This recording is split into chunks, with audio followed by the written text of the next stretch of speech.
prosternons notre corps à tes pieds, notre portefeuille, nos pensées, nos yeux, nos oreilles, notre bouche, notre travail, notre famille. Nous prosternons tout ça à tes pieds. Parce que tu es majestueux, parce que tu mérites de prendre le contrôle de notre vie. Nous t'avons accepté en tant que Seigneur et Sauveur. Et nous voulons vraiment que tu sois le Seigneur de notre vie. Que tu prennes le contrôle sur tout. Nous voulons nous reposer sous tes ailes. Nous voulons nous reposer à l'ombre du Tout-Puissant et juste te faire confiance. À toi la gloire. Majestueux, souverain,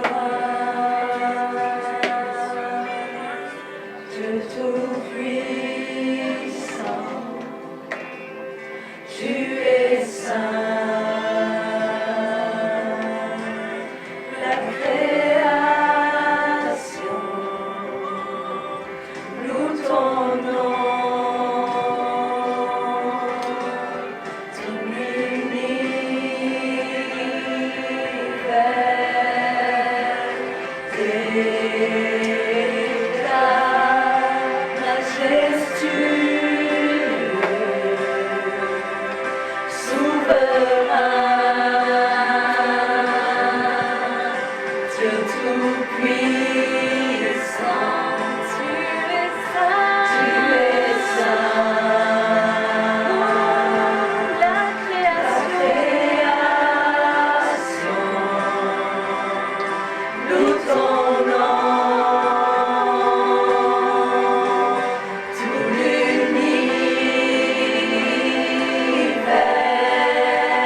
Devant le monde, devant le diable, nous sommes adultes, nous sommes matures.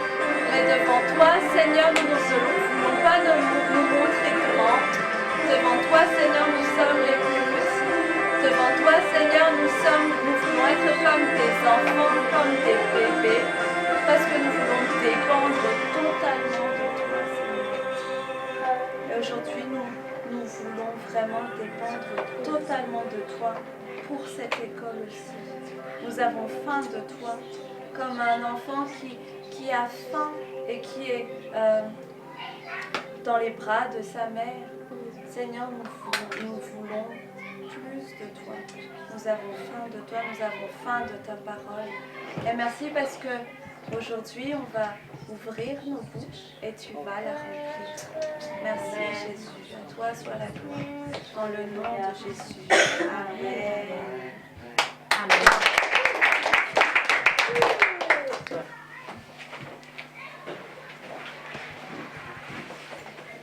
Dis à ton voisin, je suis content de te voir aujourd'hui. Amen. Je vous salue tous dans le nom de Jésus. Et c'est une joie encore de pouvoir se retrouver ensemble. Amen. Le Bible dit dans Psaume chapitre 133, on va lire Psaume chapitre 133. Psaume chapitre 133. On connaît tous le célèbre psaume de David. Psaume chapitre 133, verset 1. Dans le nom de Jésus, ô qu'il est agréable, ô qu'il est doux pour les frères de demeurer ensemble. Amen. Et le verset 3, la Bible dit que, en effet, c'est là que l'Éternel envoie la bénédiction, la vie et pour l'éternité. Amen. Dis à ton voisin, quand tu es entre frères et sœurs en Christ dans la présence de Dieu, il y a une bénédiction que Dieu envoie sur ta vie. Amen. Ça veut dire qu'il y aura des bénédictions que tu n'auras jamais si tu restes chez toi. Amen. Oui. Bien sûr, tu es béni parce que tu es un enfant de Dieu, mais il y a une bénédiction particulière quand les enfants de Dieu s'y réunissent dans sa présence. Amen. Parce que le Saint-Esprit, il est à l'aise quand les enfants de Dieu se réunissent dans le nom de Jésus. Amen. Donc, crois déjà maintenant que tu es béni. Amen. Dis à ton voisin, c'est l'école des solutions aujourd'hui. C'est l'école des solutions aujourd'hui. Ne pense plus à tes problèmes. Ne pense plus à tes problèmes. Parce que Jésus a déjà tout vaincu. Parce que Jésus a déjà tout vaincu. Amen. Alléluia. Acclamons le Seigneur pour sa gloire. Amen. Dis-toi également que le seul fait de venir ici, tu as déjà la victoire.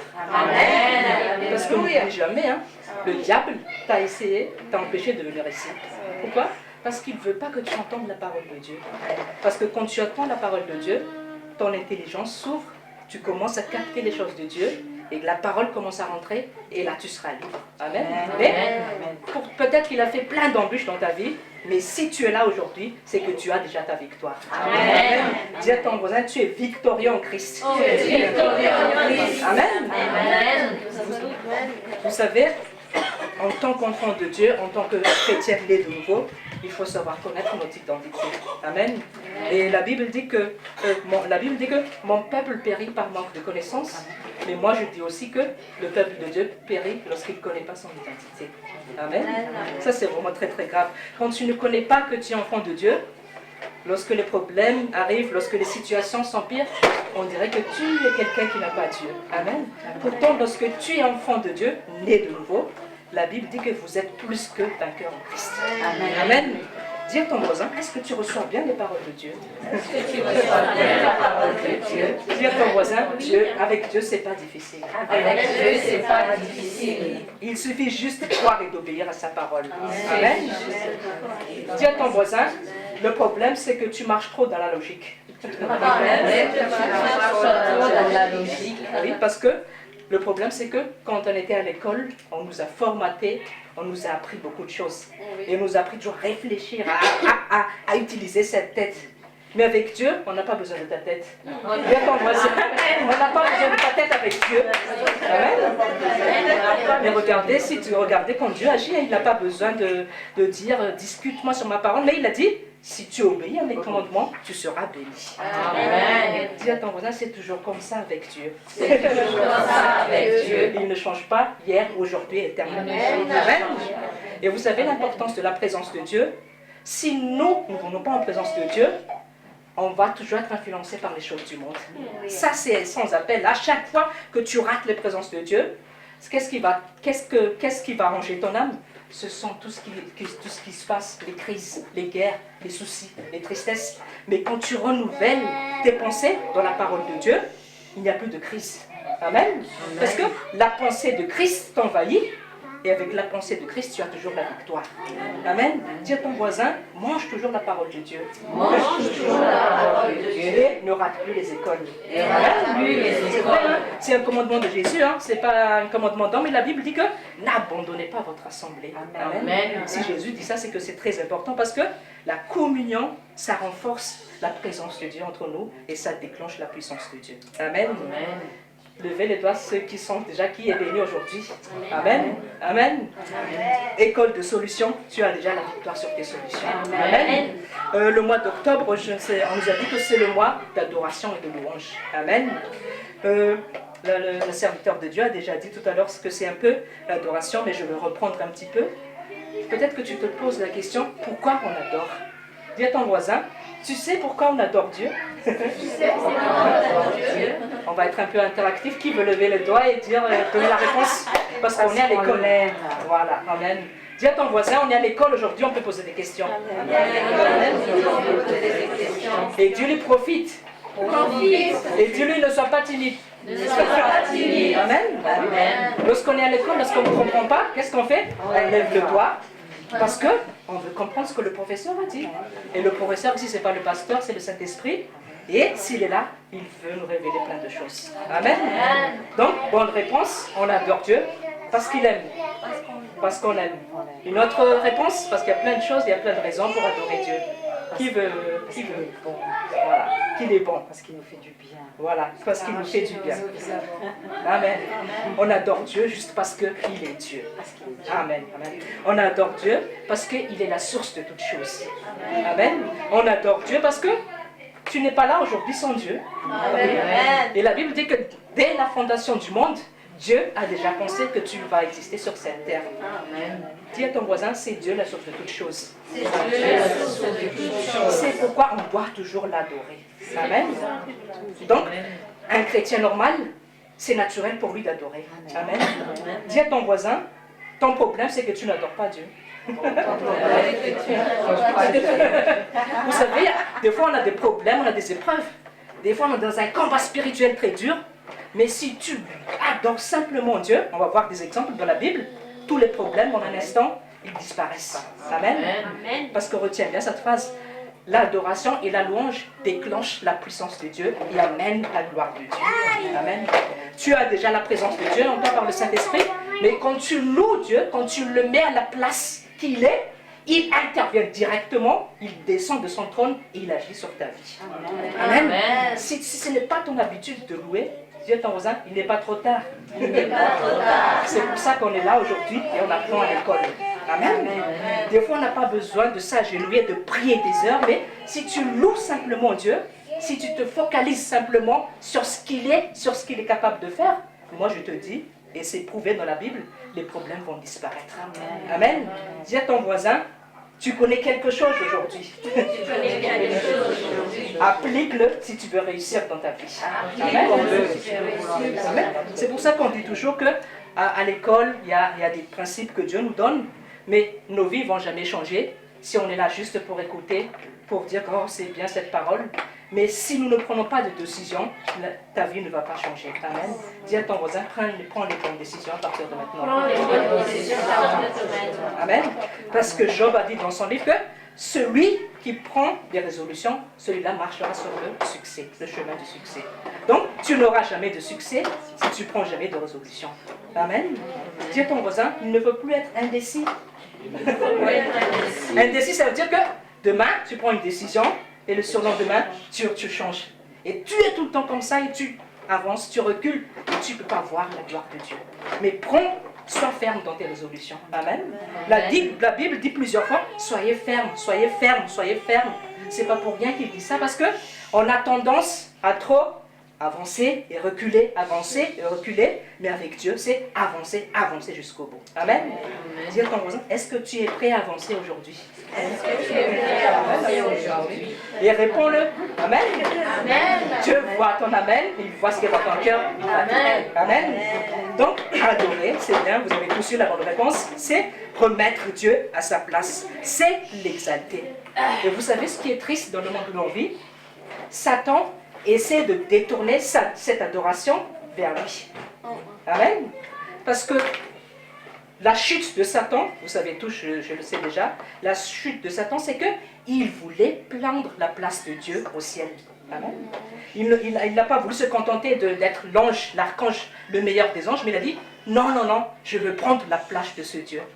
Or, on ne prend pas la place de Dieu parce que Dieu est unique. Amen. Et c'est pour ça que dès que Satan a fait ça, Dieu l'a chassé du ciel et il est retombé sur la terre. Amen. Et qu'est-ce qui se passe actuellement? Quand les gens n'ont pas Jésus, Satan les détourne leur attention pour qu'ils adorent plein d'autres choses. On sait tous que les gens adorent les statues, les petits bouts de doigts, toutes sortes de choses dans ce monde parce que Satan veut détourner cette adoration qui revient à Dieu vers lui. Amen. Dis à ton voisin, attention aux idoles. Attention aux idoles. Parce que la Bible dit que je suis un Dieu jaloux. Et il a dit aussi que tu n'adoreras que ton Dieu seul. Dis à ton voisin, est-ce que tu as compris cette phrase? Il n'y a pas beaucoup de révélations, la Bible est très claire. Tu n'adoreras que ton Dieu seul. Amen. Et quand on examine notre vie, des fois il nous arrive des idoles dans notre vie.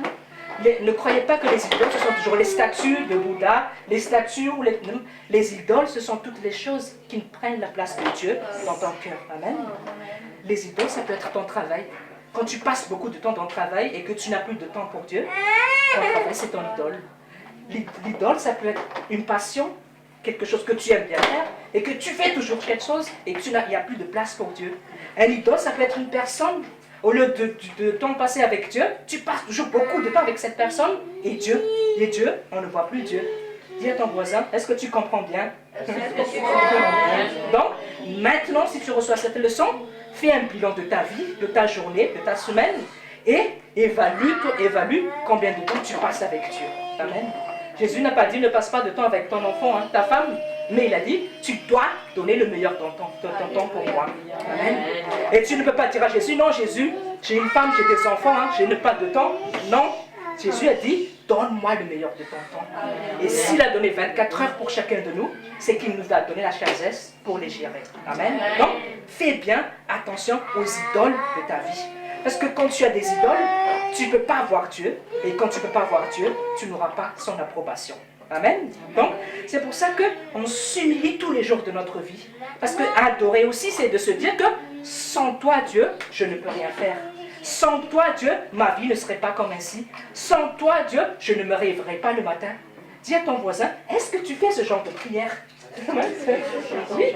Regardez dans la Bible, hein, quand ils font des prières, là, les Moïse, les Daniel, ils ne prient pas pour demander à Dieu, oh, délivre-nous des ennemis, mais ils adorent Dieu, ils exaltent Dieu. Lisez bien la Bible, hein. Ils disent, Dieu, tu es le grand Dieu qui a fait le ciel et la terre, nul n'est comparable à toi, tu as détruit les ennemis de nos ancêtres, tu es le Dieu qui fait tout. C'est ce genre de prière qu'il fait, et quand il fait ce genre de prière, quand vous lisez la Bible, Dieu descend directement pour répondre à leurs problèmes. Amen. Dis à ton voisin, à partir de maintenant, au lieu de pleurer, au lieu de te lamenter, sur ton sort, adore Dieu, et il va résoudre tous tes problèmes. Oui, hein? Regardez, change maintenant ta façon de prier. Je répète, écoutez bien, quand tu as des combats spirituels, tu n'as même pas besoin de prier des heures et des heures pour te donner la force, mais loue simplement Dieu. Dis à ton voisin, essaie et tu verras. Ton problème, c'est que tu n'as pas encore essayé, mais je pense que tu vas essayer et tu verras comment la puissance de Dieu va se déclencher. Amen. Loue simplement Dieu et adore-le. Amen. Adorer Dieu aussi, c'est s'humilier. Dis à ton voisin, adoration égale humiliation. C'est-à-dire qu'on s'humilie devant le nom de Dieu. Amen. Parce que pourquoi si on ne s'humilie pas, le problème c'est que si je suis comme ça, c'est par ma force. Si je suis comme ça, c'est parce que je suis très intelligent. Si je suis comme ça, parce que j'ai beaucoup de sagesse, j'ai beaucoup de succès, parce que c'est moi qui est à cause de tout ça. Dis à ton voisin, dans l'adoration, il n'est pas question de toi. Voilà. Il est question de Dieu. Amen.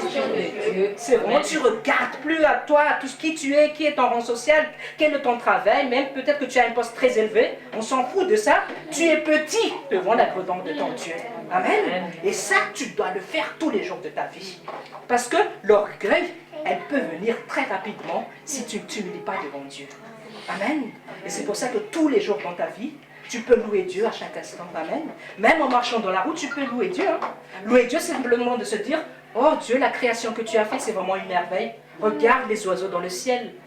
Dis à ton voisin, est-ce que tu pries comme ça? Voilà. C'est ça. C'est de ce que tu peux le louer par les chants, pas seulement par les chants, mais les cantiques. Mais en regardant et en contemplant simplement sa création, tu peux voir que tout ceci n'est pas le fruit d'un hasard, qu'il y a un grand Dieu qui régit ça. Amen. Regardez simplement, si vous regardez simplement la galaxie, l'espace, les scientifiques, ils se tuent, ils travaillent des années pour voir comment ça se passe, mais ils ne peuvent jamais comprendre, même s'ils sont très intelligents, parce que ce sont des gens limités, comment Dieu a créé tout l'univers. Et dis-toi que si la Terre est encore comme ça, c'est qu'il y a un Dieu qui régit tout le fonctionnement de la galaxie. Les planètes, tout ça, c'est pas un hasard. Ils s'alignent, ils sont dans une position vraiment particulière parce que c'est Dieu qui est à l'origine de tout ça. Dis à ton voisin, tout ça, c'est dans la Bible. Ça, c'est dans la Bible. Et dis-lui, ton problème, c'est que tu ne lis pas la Bible. Dieu parle de tout ça, les planètes, les galaxies. Oui, dans Job, regardez. Mais c'est tout ça, mais on doit lire la parole de Dieu. Et quand tu reconnais ça, tu ne peux pas rester bouche bée. Tu ne peux pas rester comme ça, simplement croiser les bras, mais tu le loues parce que tu le reconnais que c'est Dieu. Amen. Donc, adopte cette attitude. Je dis, il n'est pas trop tard. Aujourd'hui, tu vas recevoir cette leçon et fais-le à partir de maintenant. Amen. Dans la Bible, on voit que plusieurs personnes ont adoré Dieu. Amen. Et même c'est un commandement dans Exode, parmi les 10 commandements, que la Bible dit que tu n'adoreras que ton Dieu seul. Donc si Dieu insiste sur ça, c'est que beaucoup de gens adorent autre chose. Amen. Et le risque, c'est ça vraiment, quand on adore quelque chose, Dieu n'est pas là. Amen. Si tu veux que Dieu soit 100% avec toi, adore Dieu tous les jours de ta vie. Amen. Des fois, les gens, ils louent Dieu, adorent Dieu quand ils reçoivent quelque chose. Mais adorer Dieu, c'est à chaque instant, à tout moment. Amen. Dieu ton voisin, c'est à chaque instant et en tout moment. Il y a un proverbe qui dit que quand on entre dans la forêt, c'est en sortant de la forêt qu'on cible. Je ne sais pas si quelqu'un, je ne sais pas si c'est un malgache, ça veut dire qu'on va traverser une forêt qui sera pleine de, je ne sais pas, il y aura des attaques, il y aura plein de choses mauvaises. Voilà. Et c'est après qu'on sort de la forêt, c'est après qu'on remercie, on dit merci. Oui. Mais nous, avant d'entrer dans la forêt, on loue déjà Dieu. Alléluia. Dis à ton voisin, avant même que les problèmes arrivent, loue déjà Dieu. Amen. Oui, c'est ça. Oui, parce que Dieu, il est souverain. Hein? C'est pas ton petit problème qui va changer la position de Dieu. Il est toujours Dieu, quels que soient tes problèmes. Mais ton attitude, ça doit, à chaque instant, à tout moment, tu dois louer Dieu. Amen. Même avant les problèmes, tu loues Dieu. Pendant les problèmes, tu loues Dieu. Après les problèmes, tu loues Dieu. Amen. Dis à ton voisin, est-ce que tu loues Dieu simplement après les problèmes ou pendant les problèmes? Dieu dit si c'est à tout moment, à chaque instant, ça veut dire que c'est à chaque instant. Et le problème, c'est que quand on a juste des problèmes, c'est là qu'on vient à Dieu. Oui, et même beaucoup de chrétiens font ça. Quand tout va bien dans leur vie, oh, je mène ma vie tranquille, hein. Je peux laisser Dieu de côté, hein. Il peut dormir sur le canapé. Non, non, mais si tu t'humilies vraiment devant Dieu, si tu vraiment reconnais ton Dieu, même à chaque chose de ta vie, tu remercies Dieu. Amen. Amen. Dis-toi que lorsque tu peux te réveiller le matin, c'est Dieu qui te réveille. Hein. Amen. Moi, je dis toujours que dans la nuit, personne ne sait ce qui se passe. Il y a beaucoup de gens qui ne voient pas le matin. Il y a une maladie qui peut survenir pendant la nuit et ils sont morts de ça. Mais toi, si tu as le souffle de vie encore chaque matin, dis-toi que c'est Dieu encore qui te permet. Amen. Et la Bible dit que les bontés de Dieu se renouvellent chaque matin. Amen. Dis à ton voisin, est-ce que tu reconnais la bonté de Dieu dans ta vie? Et si tu le reconnais, tu ne peux pas, je dis, rester bouche bée. Amen. Et Dieu nous a donné la douche pour l'adorer, pour le louer et pour le glorifier. Dis à ton voisin, est-ce que tu as compris? Est-ce que tu as compris maintenant ce qu'il faut faire? Amen. Amen. Maintenant, on va regarder des versets de la Bible pour voir un exemple de qui dans la Bible loue Dieu. Amen. Hébreux chapitre 11, verset 21. Je vais demander à quelqu'un de lire Hébreux chapitre 11, verset 21. Comme ça, on est bien interactif. Comme c'est une école, comme à l'école où on apprend les leçons. Hébreux chapitre 11, verset 21. Qui va lire? Ceux qui trouvent, il peut le lire. Je lis au nom de Jésus. C'est par la foi que Jacob, au moment de sa mort, a béni chacun des fils de Joseph et s'est prosterné appuyé sur l'extrémité de son bâton. Amen. Amen. Jacob, dans une autre version, il dit que Jacob adora Dieu. Ça, c'est juste un exemple parmi tant d'autres, mais j'ai choisi cet exemple parce que c'est un exemple de l'Ancien Testament. Et Jacob, il a reconnu la grandeur de Dieu, et c'est pour ça qu'il s'est prosterné. Amen. Dis à ton voisin, quand tu te prosternes, tu adores Dieu. Amen. En fait, se prosterner, c'est vraiment que je ne suis rien vraiment face à la grandeur de mon Dieu. Amen. Dis à ton voisin, est-ce que tu te prosternes? Est-ce que tu dis peut-être que oh, j'ai mal parce que le sang est très dur? Dis à ton voisin, il doit se prosterner. Oui. Parce que si on ne se prosterne pas, il y aura toujours l'orgueil qui va sortir. Amen. Ce n'est pas une tradition, hein. Oh, je sais prosterner. Non, non, non. C'est vraiment s'humilier devant Dieu. Et dis-toi que Jésus même, il se prosterna devant son Père quand il est l'évangile. Amen. Donc, si tu ne t'agenouilles pas encore, Peut-être que tu as déjà prié, c'est bien, mais quand tu pries maintenant, adore-le en se prosternant devant lui. Amen. Amen. Vraiment pour dire que non, c'est pas moi, Dieu. C'est toi. Amen. Pour qu'il n'y ait pas une place d'orgueil dans notre vie. Amen. Et c'est un moyen très simple d'être toujours humble devant la gloire, la grandeur de Dieu. Amen. C'est tu te prosternes, tu t'agenouilles parce que tu sais que tout vient de lui. Amen. Donc, à partir de maintenant, prosterne-toi. Dis à ton voisin, c'est pas grave, même si les genoux font mal. C'est pour Dieu. C'est pour Dieu. Parce que Dieu mérite l'adoration. Amen. Donc, tout être vivant, en fait, doit adorer Dieu. Amen. Parce que nous avons été créés par Dieu. C'est lui la source de toutes choses. C'est normal que nous lui remontons toute la gloire, toute l'honneur, parce qu'il nous a créés. Amen. Dis à ton voisin, c'est aussi simple que ça. C'est aussi simple que ça. Mais fais-le maintenant. Amen. Donc, si un chrétien, si quelqu'un qui se dit chrétien a du mal à adorer, ce n'est pas normal. Oui, parce que c'est le principe de vie d'un chrétien normal. Dis à ton voisin, ça doit être normal pour toi d'adorer Dieu. Donc, si tu n'adores pas Dieu dans ta vie, pose-toi la question. Amen. Dieu peut-être te parle aujourd'hui, mais peut-être qu'il veut te corriger ta façon de prier, ta relation avec lui, ta façon de marcher avec lui. Aujourd'hui, il te dit, adore-moi tout simplement, et je verrai éclater ta gloire dans ta vie. Amen. Éphésiens chapitre 5, verset 19. Éphésiens chapitre 5, verset 19. Qu'est-ce qui se passe également quand on adore Dieu, quand on place Dieu là où il doit être? Si quelqu'un peut lire Éphésiens chapitre 5, verset 19.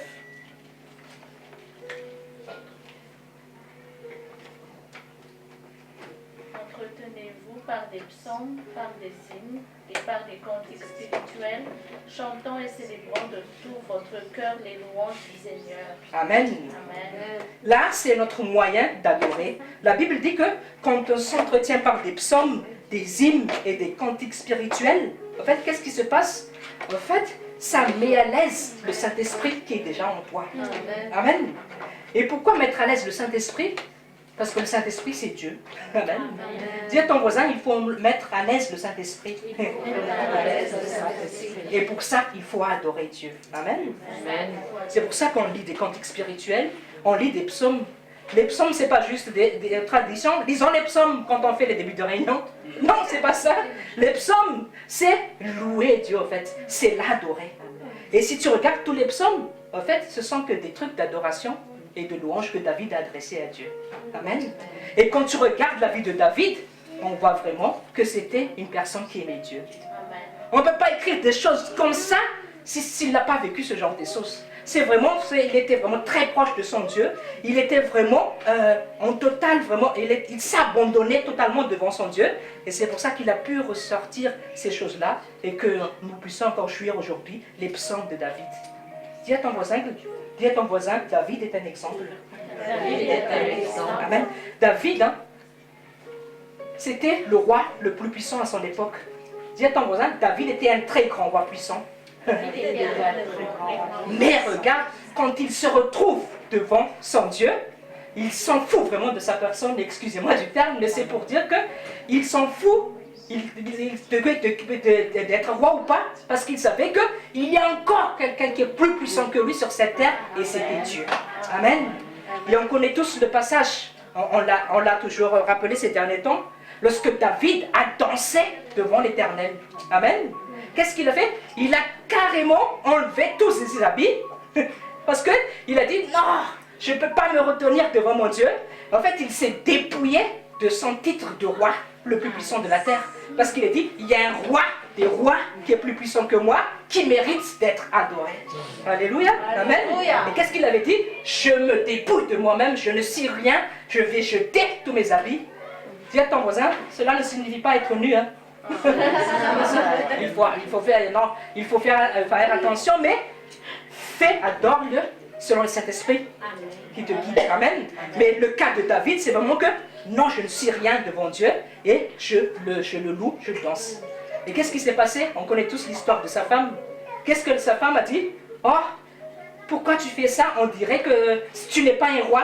Elle l'a méprisé. Parce qu'il dit que qu'est-ce que tu te comportes mal devant tes serviteurs? N'as-tu pas honte de danser comme ça? Tu es un roi, tu lâches tes habits. Et qu'est-ce qu'a dit David? Je veux danser encore plus pour mon Dieu, parce qu'il mérite toute la louange. Amen. Dis à ton voisin, adore Dieu de plus en plus dans ta vie. Et c'est pour ça que Dieu a dit que David, c'est un homme selon mon cœur. Il y a beaucoup de serviteurs de Dieu dans la Bible qui ont fait de grandes choses. Mais seul Dieu a dit à David que tu es un homme selon mon cœur. Parce qu'il avait ce cœur d'adorateur et de louange en lui. Amen. Il était vraiment spécifique, ce David. Il était vraiment autre chose parmi les tant d'autres. Et c'est pour ça que quand il va en campagne, quand il va combattre ses ennemis, à chaque fois, il a toujours la victoire. Amen. Parce qu'il a placé Dieu au-dessus de tout. Amen. C'est un roi. Hein. Tout le monde se prosterne devant ce David. Mais devant Dieu, c'est comme un esclave. Amen. Dis à ton voisin, tu n'es rien sans Dieu. Amen. Et qu'est-ce que faisait David? Il le louait à chaque fois. Il avait une grande puissance, il avait des serviteurs, il avait une grande armée. Mais jamais David ne s'est appuyé sur ça. Qu'est-ce qu'il fait? Avant même de combattre, il a dit, Dieu, est-ce que je peux attaquer cet ennemi ou pas? Dis à ton voisin, ça c'est de l'adoration. Hein? Oui. Oui, parce qu'il a dit, je ne vais pas m'appuyer sur mon char, ni mes chevaliers, ni tout mon arsenal militaire. Je vais m'appuyer sur mon Dieu. Amen. Dis à ton voisin, il aurait pu s'appuyer sur ses chevaux. Parce que quand vous lisez la Bible, c'était le roi le plus puissant à l'époque. Mais il n'a pas considéré ça. Il a dit, seul Dieu peut me donner la victoire. Amen. Dis à ton voisin, est-ce que tu consultes Dieu quand tu prends des décisions dans ta vie? Oui. Ou tu fonces tête baissée, j'ai quelque chose en tête, je fais. Et qu'est-ce qui se passe quand tu ne consultes pas Dieu? Il y a l'échec. Amen. Regardez David. Hein? David était un super roi, il était intelligent, il était puissant, mais il était encore, il y a quelqu'un de plus puissant que moi, je vais demander à ce Dieu. À chaque fois qu'il a fait des choses, David demandait toujours conseil à Dieu. Amen. Une leçon pour toi, donc, si tu entends ça, dans toutes les décisions de ta vie, pas seulement, mais dans toutes les choses que tu fais dans ta vie, place Dieu toujours où il doit être. Amen. C'est pour ça qu'on remercie Dieu. On invite toujours Dieu dans les domaines de notre vie. Amen. Moi, quand je prends l'ascenseur, je fais toujours quand j'appuie le bouton au nom de Jésus. Parce que dis-toi que l'ascenseur, ça peut bloquer. Amen. Dis à ton voisin, c'est une manière aussi d'adorer Dieu. Mais de ne pas se dire, c'est une très belle ascenseur, c'est Otis qui l'a fait. Il est récent. Non, ça ne va pas bloquer. Mais quand tu places ça entre les mains de Dieu, tu ne vas jamais être bloqué. C'est juste, mais en conduisant la voiture, tu peux dire à Dieu, Dieu, je remets mon chemin entre toi. C'est toi qui es le chauffeur et guide-moi à bonne destination. Amen. Dis à ton voisin, il y a plusieurs manières d'adorer Dieu. C'est toujours, c'est toujours se placer vraiment que tu n'es rien sans Dieu. Amen. Et dis-toi que ça travaille aussi ton humilité. Amen. Parce que la Bible dit que Dieu résiste à celui qui est orgueilleux. Amen. Et Dieu aussi dit que celui qui s'élève sera abaissé. Dis à ton voisin, attention à l'orgueil. Attention à l'orgueil. Donc, une manière de détruire l'orgueil, c'est de prosterner et c'est d'adorer Dieu. Amen. Dis à ton voisin, tu sais maintenant ce qu'il faut faire. Tu sais maintenant ce qu'il faut faire. Enlève tes vêtements. Enlève. Tu peux, peut-être toi tu peux faire ça, mais tout doit se faire aussi en esprit, en vérité. Amen. Ça veut dire que si tu te le sens vraiment le faire, tu es chez toi, tu peux le faire. Il n'y a pas de... Parce qu'il n'y a personne qui te regarde, tu le fais pour ton Dieu. Dis à ton voisin, tu le fais pour Dieu. Mais tu ne le fais pas pour être vu par le voisin. Sinon c'est un péché. Oui. Amen. Donc voilà, adore. Et la Bible dit que nous devons adorer Dieu en esprit et en vérité. C'est quoi adorer Dieu en esprit et en vérité? C'est vraiment être pur dans ton cœur. C'est vraiment regarder la sainteté de Dieu. Amen. C'est magnifier la grandeur de Dieu dans ta vie. Amen. Dis à ton voisin, on continue. Job chapitre 1, versets 20 à 21. Job chapitre 1, versets 20 à 21. Si quelqu'un peut lire le verset, pour qu'on puisse tous l'entendre.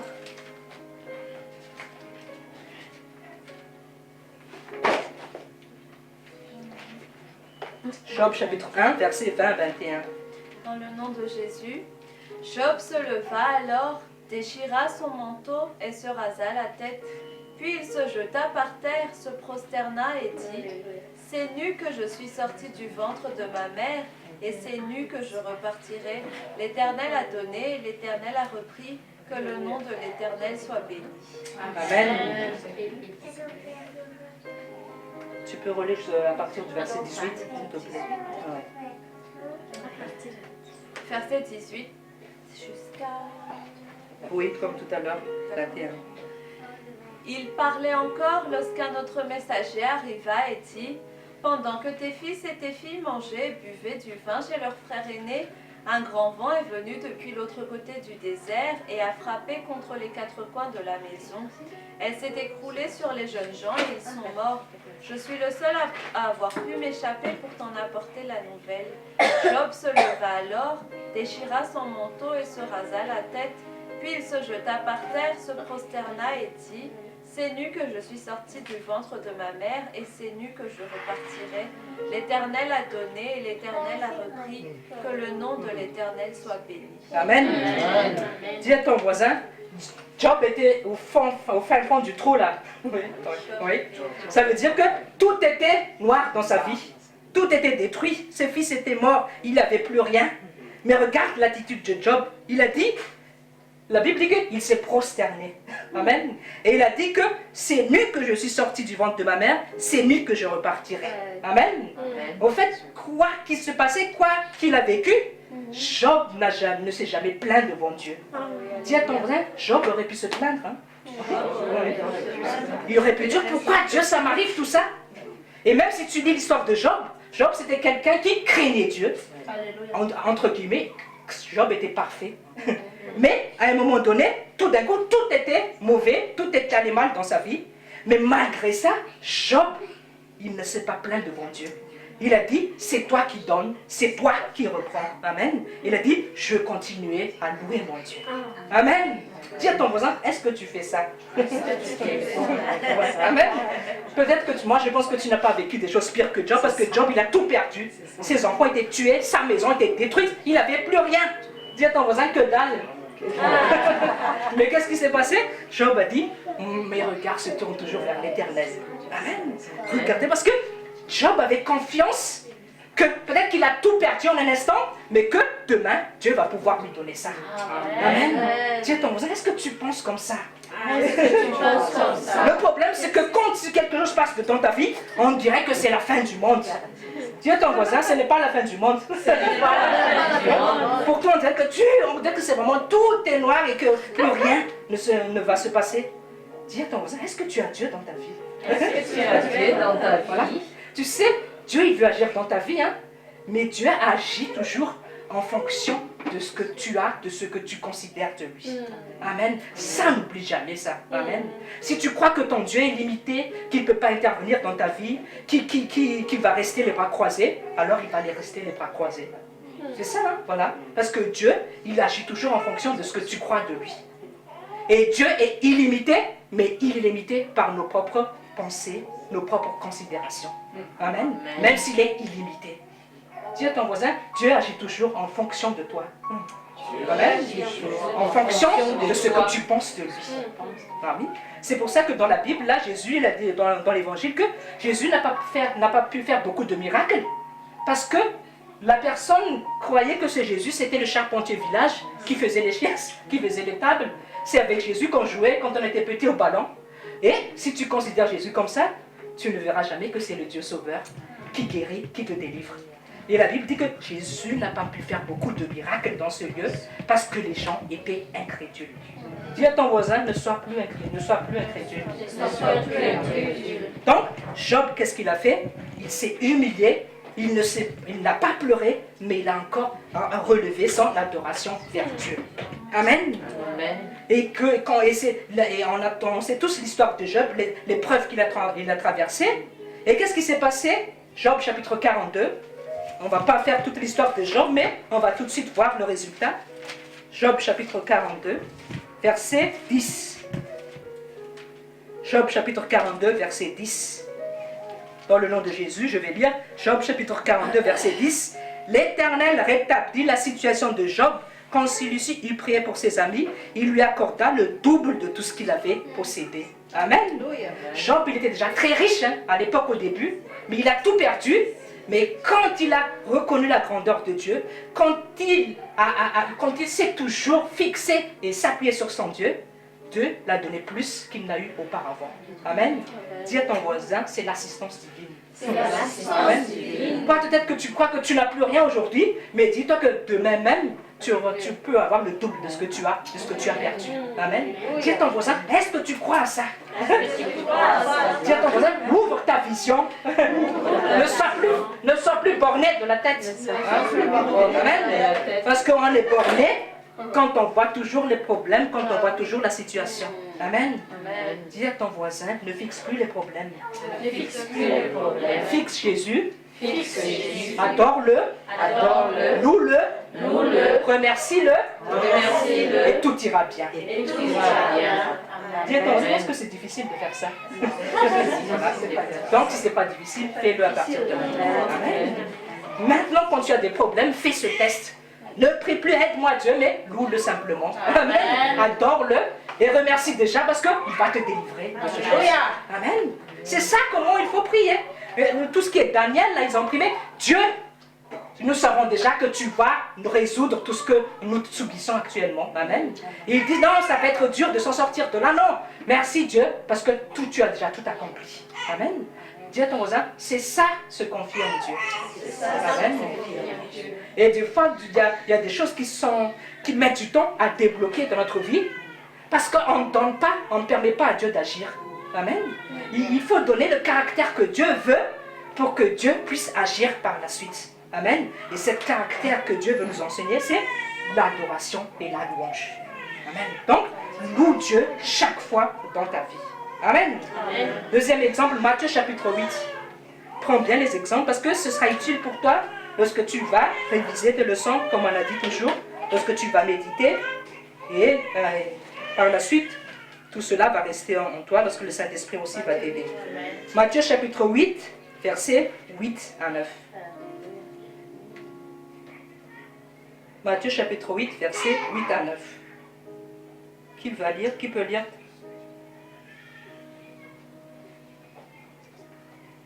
Si quelqu'un lit, il le lit tout de suite. Matthieu chapitre 8, versets 8 à 9.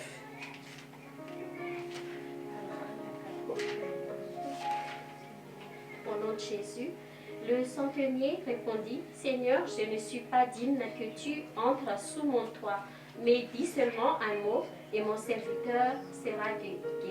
Car moi qui suis soumis à des supérieurs, j'ai des soldats sous mes ordres, et je dis à l'un, va et il va, à l'autre, viens et il vient, et à mon serviteur, fais cela et il le fait. » Amen. On connaît tous l'histoire du centenier romain qui a rencontré Jésus. Regardez, le centenier romain, c'est un soldat qui est très haut gradé. C'est quelqu'un qui a l'autorité. C'est quelqu'un qui a la puissance. C'est quelqu'un qui peut dire au soldat, va là-bas, et le soldat, il obéit toujours sur le champ, parce que c'était quelqu'un qui avait la grade. Mais qu'est-ce qui s'est passé quand il a rencontré Jésus? Jésus a dit, je vais aller et je vais guérir ton serviteur. Il était prêt à les guérir, mais regardez l'intelligence ou la sagesse de ce capitaine romain. Il a dit, non, Jésus, hein, tu es plus grand que moi, je ne veux pas te dire d'aller chez moi, mais dis simplement un mot, de toi tu restes là, et mon serviteur qui est malade dans ma maison sera guéri. Amen. Il n'a pas voulu dire à Jésus, va chez moi, pour me prendre pour guérir mon malade, mais il a dit, non, je ne vais pas te dire ça parce que tu es Dieu. Amen. Il a placé Jésus au-dessus de lui. Dis à ton voisin, ce n'était pas un Israélite, mais un centenier romain. Et quand tu lis l'histoire, Jésus a dit qu'il n'y a pas de plus grande foi que celui-là en Israël. Jésus même était étonné que quelqu'un qui n'est pas juif, il avait cette intelligence, cette sagesse de pouvoir dire qu'une simple parole simplement venant de Jésus, cette parole suffit à guérir mon serviteur. Donc il n'a pas donné d'ordre à Jésus, il n'a pas donné à Jésus, vas-y, va chez moi, mais il a dit, non, reste là, moi je suis un soldat haut gradé, mais toi tu es plus grand que moi, mais parle simplement, sors un mot simplement de ta bouche, et ça suffit pour guérir mon serviteur. Dis à ton voisin, le centenier s'est humilié devant Jésus. Voilà. C'est ça. Et qu'est-ce qui l'a caractérisé? Vraiment, il a reçu la guérison de son serviteur sur le champ. Dis-toi que l'adoration déclenche instantanément la puissance de Dieu et la gloire de Dieu dans la vie. Amen. S'il ne l'a pas adoré, peut-être que bien sûr Jésus va guérir, mais le fait qu'il s'est prosterné comme ça, qu'il a mis Jésus vraiment au-dessus de tout, instantanément, la guérison s'est produite pour le serviteur. Amen. Et la clé de ça, c'est l'adoration qu'il a adressée. Amen. 2 Rois, chapitre 5, versets 9 à 12. On va prendre l'exemple de quelqu'un qui a fait tout le contraire du centenier romain. 2 Rois, chapitre 5, versets 9 à 12. Note bien les versets parce que c'est très important pour toi. 2 Rois, chapitre 5, versets 9 à 12.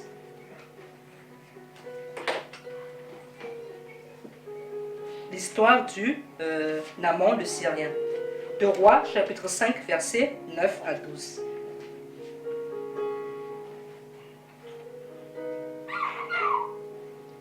Qui peut lire 2 Rois, chapitre 5, versets 9 à 12. Au nom de Jésus, Naaman vint avec ses chevaux et son char. Il s'arrêta à la porte de la maison d'Élisée. Élisée lui fit dire par un messager, « Va et lave-toi 7 fois dans le Jourdain. Ta chair redeviendra saine et tu seras pur. » Naaman fut irrité. Il s'en alla en disant, « Voici, je me disais, il sortira vers moi et il se présentera lui-même. Il invoquera le nom de l'Éternel, son Dieu. Il agitera sa main sur la place et guérira le lépreux. Les fleuves de Damas, d'Abana et le Parpa ne valent-ils pas mieux que toutes les eaux d'Israël? Ne pourrais-je pas m'y laver et devenir pur? » Et il s'en retournait et partait avec fureur. Amen. Regardez bien le caractère de Naaman. Naaman avait un problème de lèpre. Amen.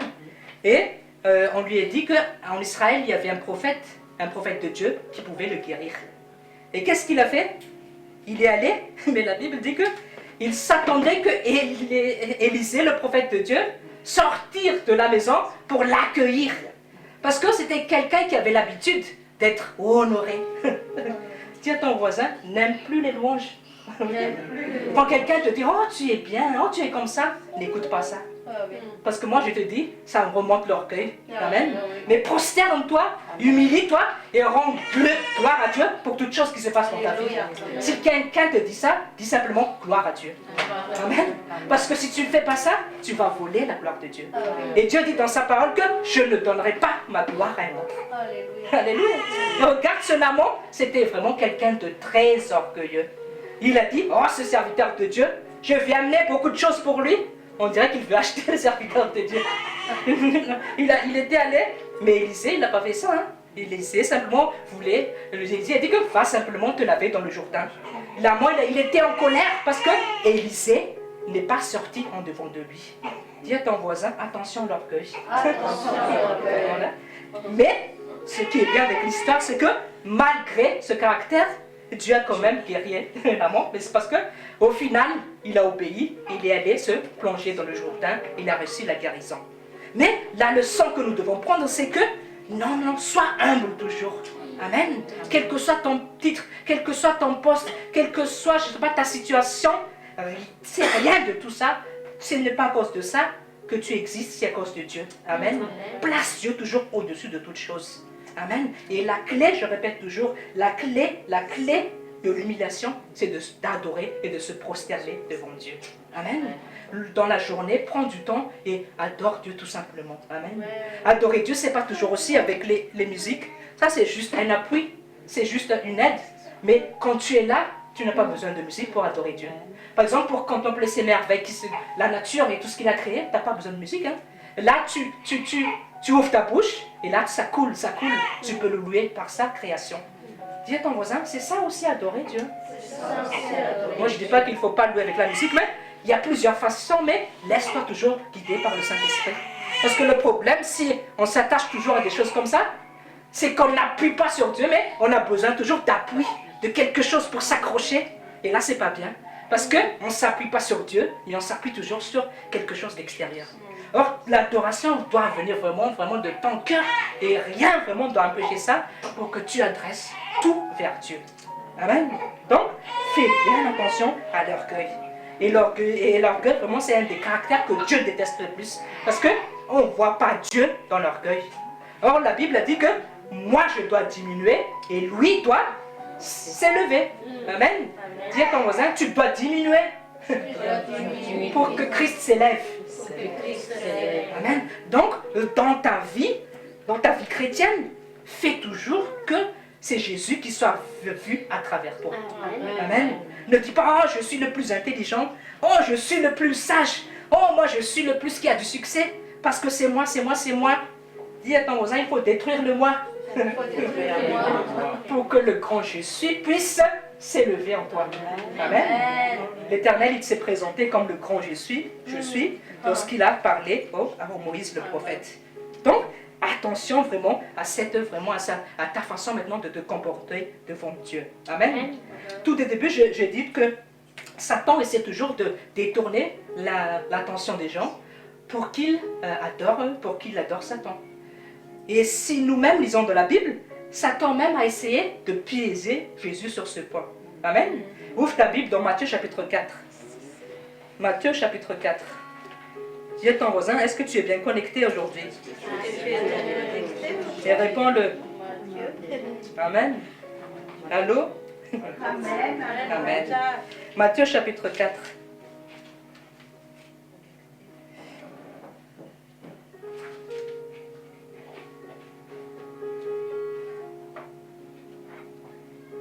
Matthieu chapitre 4 à partir du verset 8. Matthieu chapitre 4 à partir du verset 8 à 9. Je vais lire dans le nom de Jésus. Le diable le transporta encore sur une montagne très élevée, lui montra tout le royaume du monde et leur gloire. Et il lui dit, je te donnerai tout cela si tu te prosternes pour m'adorer. Jésus lui dit, retire-toi, Satan. En effet, il est écrit, c'est le Seigneur ton Dieu que tu adoreras et c'est lui seul que tu serviras. Amen. Satan voulait piéger Jésus sur ce point, mais il était bête. Bien sûr que Jésus ne va tomber jamais dans le piège, mais c'est pour vous dire que à chaque instant, Satan tente toujours par ce moyen de tourner l'attention des gens vers lui. Amen. Parce qu'il veut voler cette gloire de Dieu, il veut voler cette adoration. Amen. Dis à ton voisin, il faut faire bien attention à partir de maintenant. Amen. Et même quand tu reçois, n'adore pas Dieu simplement quand tu as vraiment de grandes choses, peut-être des grands miracles qui se passent. Mais même si quelqu'un te donne 1 centime, moi je te dis, merci Jésus. Gloire à Dieu, c'est avec toi ça. Amen. C'est comme ça qu'on apprend à s'humilier devant Dieu. Dis à ton voisin, il faut être fidèle dans les petites choses. C'est ainsi que tu seras fidèle dans les grandes choses. Amen. Bon, oui. Si tu ne sais pas adorer Dieu pour les petites choses de ta vie, n'attends pas avoir 1 milliard d'euros pour dire ah, alléluia, je t'adore Dieu. Non, il faut t'adorer déjà avec le rien du tout même. Oui. Et ça commence petit à petit. Et tu verras comment Dieu va t'amener. Alléluia. Amen. C'est un exercice. Hein. C'est un exercice de tous les instants. Le Saint-Esprit, Dieu nous les a donnés et on peut le faire. Dis à ton voisin, tu peux le faire parce que tu as le Saint-Esprit en toi. Et le Saint-Esprit, il est ton collaborateur. Ça veut dire qu'il y a la part du Saint-Esprit, mais il y a ta part. Et le problème, c'est qu'on ne veut jamais faire notre part. On veut juste être là et Dieu fait. Non. Dieu dit que, voilà, tu dois adorer, tu dois prosterner, et le Saint-Esprit va t'aider, et il va faire la manifestation de sa gloire. Amen. Matthieu chapitre 2, verset 11. On avance. Matthieu chapitre 2, verset 11.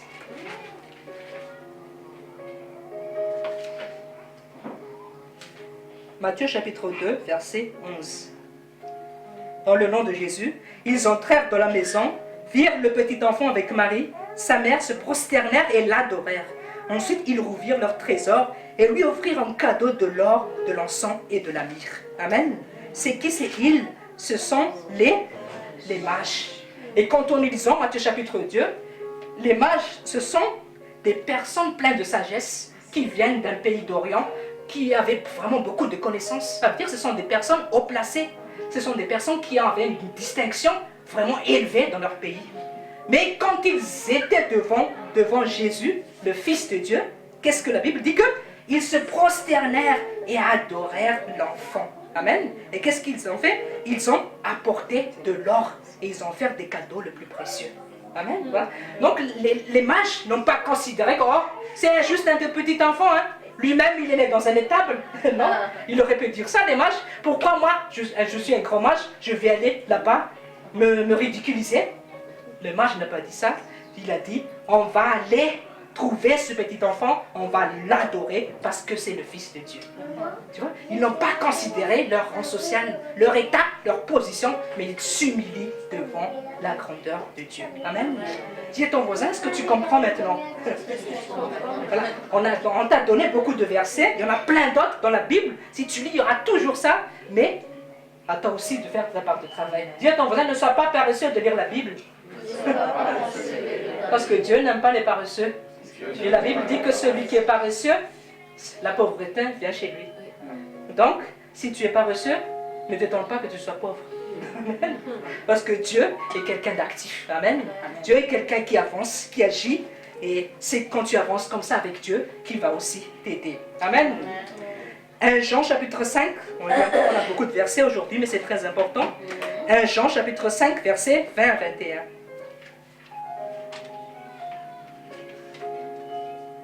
1 Jean chapitre 5, versets 20 à 21.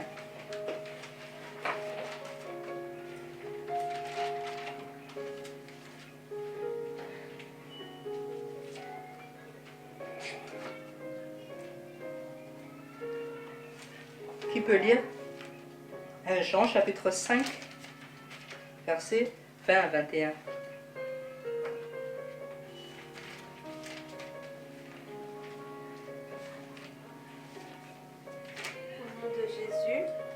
Mais nous savons aussi que le Fils de Dieu est venu et nous a donné l'intelligence pour connaître le vrai Dieu. Et nous sommes unis au vrai Dieu si nous sommes unis à son Fils Jésus-Christ. C'est lui qui est le vrai Dieu et la vie éternelle. Petits enfants, gardez-vous des idoles. Amen. Regardez bien le verset à la fin. Hein. C'est lui qui est le vrai Dieu et la vie éternelle. Petits enfants, gardez-vous des idoles. Amen. La parole de Dieu, il nous prévient de faire attention aux idoles. Il a dit qu'il n'y a qu'un seul vrai Dieu et c'est Jésus. Amen. Ça, c'est un verset que tu peux donner aux témoins de Jéhovah. Parce que les témoins de Jéhovah, ils disent que Jésus n'est pas Dieu. Mais regarde, la Bible dit que c'est lui qui est le vrai Dieu. Et le vrai Dieu, quand on parle là, c'est Jésus-Christ. Amen. Dis à ton voisin, il faut lire la Bible. Hein? Pas tous, parce que tout est dans la Bible. Parce que toute chose est dans la Bible. Amen. Ça, et quand tu dis ça aux témoins de Jéhovah, ils vont fermer leur bouche parce qu'ils n'ont plus rien à dire. Parce que c'est la vérité. Là, c'est vraiment un verset qui dit que Jésus, c'est Dieu. Jésus, c'est la divinité. Il dit, c'est lui qui est le vrai Dieu et la vie éternelle. Gardez-vous des idoles. Amen. Donc, à partir de maintenant, chasse les idoles de ta vie. Amen. Les idoles, ça peut être beaucoup de Facebook. Au lieu d'adorer, de louer Dieu, tout de suite, c'est quoi le story de telle personne? C'est quoi l'actu de telle ou telle personne? Dis à ton voisin, fais attention. Fais attention. Le Saint-Esprit te dit beaucoup de choses, mais des fois le problème c'est que nous sommes endurcis, on ne veut pas changer. Et c'est ça qui est grave devant Dieu. Tu t'obstines toujours pour ton Dieu, tu dis que c'est pas bien ce que tu fais, arrête ça, rejette ce péché, mais toi tu ne veux pas. Il te dit c'est comme ça qu'il faut faire, mais toi tu résistes. Dis à ton voisin, Dieu résiste aux orgueilleux.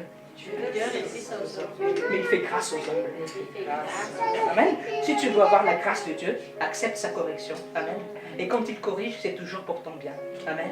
Parce que Dieu, il ne te punit pas, c'est un Dieu d'amour. Amen. Il est là pour nous sauver et non pour nous condamner. Amen. Mais quand il dit, quand il peut te faire peut-être des reproches, c'est toujours pour ton bien. Et la Bible dit que le Père, qu'est-ce qu'il fait? Il corrige son Fils, c'est pour son bien. Amen. Mais jamais dans le but de lui faire du mal ou de l'attrister. Donc, fais un bilan de ta vie, regarde qui prend la place de Dieu dans ta vie. Amen. Ça peut être beaucoup de télé, ça peut être une série, ça peut être quelque chose que... Ah, je dois toujours regarder les infos à 20h. Hein. Dis à ton voisin, si tu fais ça alors que tu ne lis pas la Bible, c'est une idole. Oui. Pourquoi tu as le temps de regarder des séries, de regarder les infos à la télé, et tu dis, j'ai pas le temps, Dieu, pour prier. Dis à ton voisin, c'est aussi simple que ça. Oui. C'est des trucs qui se passent dans ta vie quotidienne, voilà. Donc, fais bien attention à ta relation avec Dieu. Rejette toutes les idoles, voilà. Dis à ton voisin, c'est juste un choix qui vient de toi. Tu ne vas pas dire à Dieu, Dieu, enlève-moi ce Facebook. Non, non. Il ne veut pas ça parce qu'il t'a donné le Saint-Esprit. Oui. Et il t'a donné aussi le choix, le libre arbitre de le faire ou pas. Amen. Parce que c'est, en fait, la clé, c'est que Dieu vraiment veut que c'est une conviction de notre part de dire que je veux me retirer de ça, Dieu, parce que tu n'aimes pas ça et que ce n'est pas bon pour ma vie spirituelle. Amen. C'est ça ce que Dieu veut. Et moi, je dis, quand j'ai discuté avec ma femme, Dieu aurait pu nous faire comme des robots, hein, des robots programmés pour marcher dans la parfaite sainteté, dans la parfaite humilité, dans la parfaite toute chose. Il aurait pu faire ça et tout le monde serait sauvé. Mais il a voulu vraiment donner le choix à l'homme pour que l'homme se prenne compte que ceci est bien devant Dieu, ceci est mal devant Dieu. Amen. Dis à ton voisin, le choix t'appartient toujours. Donc, quand tu pêches, ne dis pas que c'est le diable. Si tu pêches, c'est ton choix personnel de pécher. Amen. Le diable, il fait que te tenter, mais la décision de succomber au péché, c'est toujours toi. Amen. Et la Bible dit, rejette le péché, fuis le péché. Donc c'est toi qui dois fuir, c'est toi qui dois rejeter, c'est toi qui dis, non, ce n'est pas bien, je ne veux plus faire ça. Dis à ton voisin, est-ce que tu as bien compris? Donc, la leçon encore que Dieu nous donne, c'est que, attention aux idoles. Amen. Tout simplement un petit test dans la journée, qui me dit, fais un bilan et dis-toi que combien de temps tu passes avec Dieu. Amen. Combien de temps tu le loues, combien de temps tu lui parles. Et quand on dit prier aussi, c'est pas toujours prier s'enfermer dans une chambre et 24 heures sur 24, mais même en conduisant de la voiture, tu peux le prier. Amen. Parce que louer aussi et adorer, c'est prier. Amen. Prier, c'est juste parler à Dieu. Amen. C'est de l'exalter, juste, voilà comme ça. Tout ça, c'est prier. Et au fait, le but, c'est de ne jamais se déconnecter de Dieu. Amen. Amen. C'est bien de venir en assemblée, c'est bien d'être comme ça ensemble, c'est vrai, c'est très bien. Mais toi aussi, dans ta vie personnelle, tu dois être comme ça, en permanence, en connexion avec Dieu. Amen. Pour qu'aussi, en permanence, il soit toujours avec toi. Amen. Donc, l'adoration, je répète, c'est quelque chose de normal pour un chrétien. Amen. Et dis-toi que au ciel, lorsqu'on sera tous au ciel, amen. Moi, je sais qu'on sera au ciel, amen. Est-ce que toi, tu le crois? Amen. Lorsqu'on sera au ciel, là-bas, il n'y aura plus de combat spirituel, hein. Il n'y aura plus d'épreuves, il n'y aura plus de maladies, de souffrances. Dis à ton voisin, ce sera la perfection au ciel. On ne va même plus prier. Mais tu sais qu'est-ce qu'on va faire au ciel? On va adorer. Amen. Au ciel, 24 heures sur 24, même il n'y a plus de temps, on n'a pas peur que c'est l'éternité. On ne fait qu'adorer et louer. Amen. Et dis-toi que si tu n'as pas l'habitude de faire ça, tu seras un intrus au ciel. Dis à ton voisin, tu seras ennuyé si tu n'as pas l'habitude de faire ça. Amen. Oui, parce que 24 heures sur 24, tu verras des gens prosterner, adorer devant Dieu. Dis à ton voisin, c'est pour ça que sur terre, on apprend déjà à le vivre, ce qui nous attend au ciel. Alléluia. Acclamons le Seigneur. Amen. Non mais c'est vrai, hein? Si tu n'as pas l'habitude de le faire ça sur terre, ce n'est pas au ciel que tu vas dire « Oh, je vais vraiment adorer ». Non, il faut que ça devienne naturel ici sur cette terre pour que ça continue aussi naturellement une fois que tu es au ciel. Alléluia. Alléluia.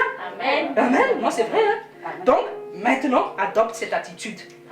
Et lis bien le livre de l'Apocalypse. J'ai pris quelques versets, mais qu'on lit bien le livre de l'Apocalypse, et dis-toi que ce n'est que de l'adoration et de la louange au Dieu dedans. Amen. Je vais prendre juste quelques versets pour que tu puisses voir. Apocalypse chapitre 4, versets 8 à 11. Voilà, il n'y aura plus rien à faire là-bas, c'est simplement de louer et d'adorer. Voilà, donc maintenant tu apprends déjà à le faire. Alléluia. Apocalypse chapitre 4, versets 8 à 11. Apocalypse chapitre 4, versets 8 à 11. Je vais lire dans le nom de Jésus. Les 4 êtres vivants ont chacun 6 ailes et ils sont couverts de yeux tout autour et à l'intérieur. Ils ne cessent de dire jour et nuit, Saint, Saint, Saint est le Seigneur, Dieu le Tout-Puissant, celui qui est et qui vient.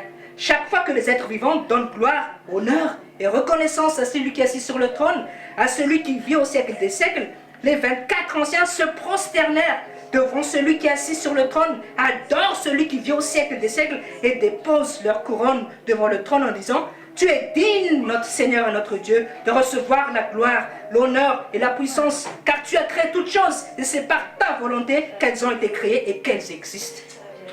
Dis à ton voisin, on va faire ça au ciel. Et on va ne faire que ça.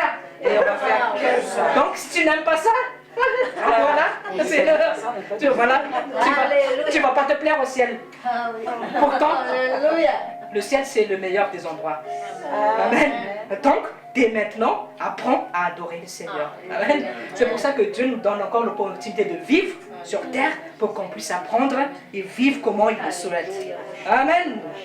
Apocalypse 19, chapitre 1 à 6. Il y en a plein, hein, mais j'ai vraiment cité juste quelques versets pour qu'on puisse bien comprendre qu'on ne fait que louer et adorer au ciel. Apocalypse chapitre 19, versets 1 à 6.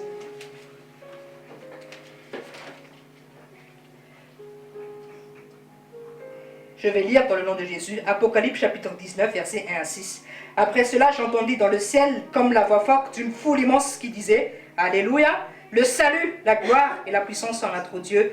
Oui, ses jugements sont vrais et justes, car il a jugé la grande prostituée qui corrompait la terre par son immoralité. Il a vengé ses serviteurs en lui redemandant leur sang qu'elle avait versé.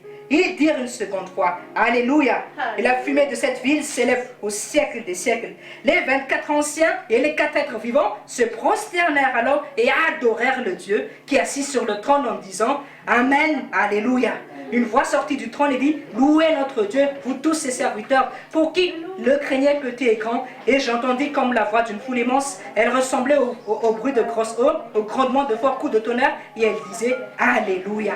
Car le Seigneur notre Dieu, Tout-Puissant, a établi son règne. Amen. Dis à ton voisin, il faut le faire dès maintenant.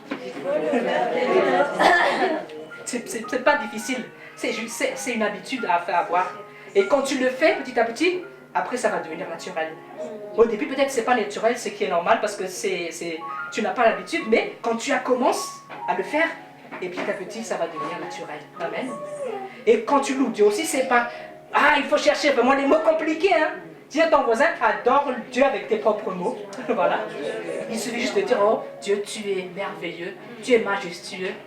Quelle merveille de voir tes créations. Tu vois, des trucs comme ça, et tu le vois, tu loues, et petit à petit, tu vois même que ce n'est plus même toi qui parles. Oui. Parce que tellement tu es rempli, tellement tu es focalisé, et tout devient naturel. Amen. Commence l'adoration, et tu verras comment Dieu veut agir dans ta vie. Amen. Amen. Avec la louange, de l'autre côté, avec l'adoration, il y a aussi la louange. Dis à ton voisin, il y a aussi la louange. Donc je résume rapidement. Adorer, c'est vraiment se mettre tout petit devant Dieu.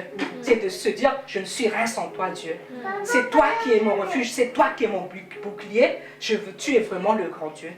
Mais louange, c'est glorifier Dieu pour sa puissance, pour sa création, pour ce qu'il a fait, pour ce qu'il va faire et pour ce qu'il fera demain. Amen. Amen. Et regardez les psaumes de David, il y a beaucoup de louanges envers Dieu. Amen. Dis à ton voisin, il faut adorer, mais il faut aussi louer. Ouais. C'est deux choses différentes, hein, mais au final, ça se rapproche. Amen. Dieu mérite l'adoration pour ce qu'il est, mais Dieu aussi mérite la louange pour ce qu'il est. Amen. Tu loues Dieu en voyant qu'il t'a déjà donné la victoire. Amen. Pour tout lui Dieu, pour tous ses bienfaits dans ta vie. Amen. Pour lui Dieu, pour sa puissance, pour sa grandeur. Amen. Et tu veux voir un exemple de prière de louange que tu peux adopter? Alors ouvre ta Bible dans Exode chapitre 15, versets 1 à 19. Maintenant, change ta manière de prier et tu verras comment Dieu va intervenir dans ta vie. Exode chapitre 15, versets 1 à 19. 1 à 19. Ça, c'est le cantique de Moïse. Exode chapitre 15, versets 1 à 19.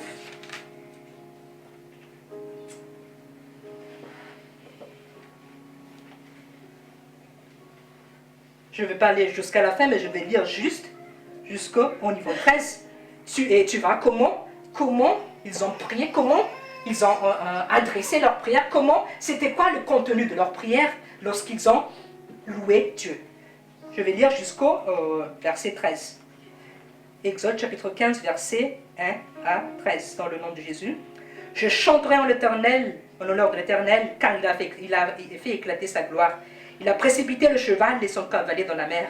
L'Éternel est ma force et le sujet de mes louanges. C'est lui qui m'a sauvé. Il est mon Dieu, je le célébrerai. Il est le Dieu de mon Père, je proclamerai sa grandeur. L'Éternel est un vaillant guerrier, son nom est l'Éternel. Il a jeté dans la mer les chars du Pharaon et son armée. Ses combattants d'élite ont été engloutis dans la mer des roseaux. Les vagues les ont couverts, ils sont descendus au fond de l'eau, pareil à une pierre. Amen. Je m'arrête là. Je pense que tu vois déjà comment ils ont prié. Ils ont glorifié Dieu sur ce que Dieu a fait à Pharaon et à tous ses ennemis. Ils ont dit que, oh Dieu, tu es le Dieu grand puissant qui a combattu notre ennemi. Tu les as éclatés. C'est toi qui nous as sauvés. C'est toi que nous exaltons. C'est toi que nous célébrons. Dis à ton voisin, est-ce que tu fais ce genre de prière? Pourtant, quand tu pries, Jésus, aide-moi, Jésus, aide-moi, regarde mes problèmes, je suis malade, je n'ai pas de femme, regarde, je suis pauvre. Dis à ton voisin, arrête. Non mais c'est vrai, hein? La Bible dit que tout a été accompli. Amen. En fait, il y a des fausses prières. Quand on ne connaît pas vraiment Dieu, il y a des prières qu'on ne fait plus. Amen.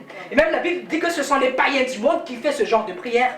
Donne-moi une voiture, donne-moi une maison, donne-moi une ceci, donne-moi... C'est comme les enfants d'Israël qui ne sont jamais contents. Dis à ton voisin, ne fais pas comme les enfants d'Israël. Qu'est-ce qu'ils ont fait?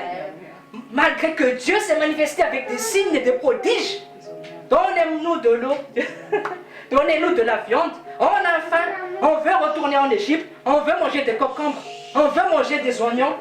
Dis à ton voisin, la manne c'est meilleur. Et la Bible dit que la manne c'est vraiment... C'est quelque chose qui n'a jamais existé. C'est Dieu qui a créé ça au ciel pour envoyer sur terre et pour que les enfants d'Israël puissent en bénéficier. Et avec ça, il murmure encore. Dis à ton voisin, attention au murmure. Parce que Dieu déteste les murmures. Quand tu murmures, ça veut dire que tu ne reconnais pas la grandeur de ton Dieu. Tu ne connais pas le Dieu que tu sers. Quand tu murmures, tu n'adores pas Dieu et tu ne le loues pas. Amen. Tu considères peut-être que, oh, Dieu il est petit, il n'est pas capable de me sauver. Amen. Dis à ton voisin, attention au murmure. La Bible dit que Dieu, qu'est-ce qu'il a fait? Il a même tué les gens qui ont murmuré dans la Bible. Ah oui?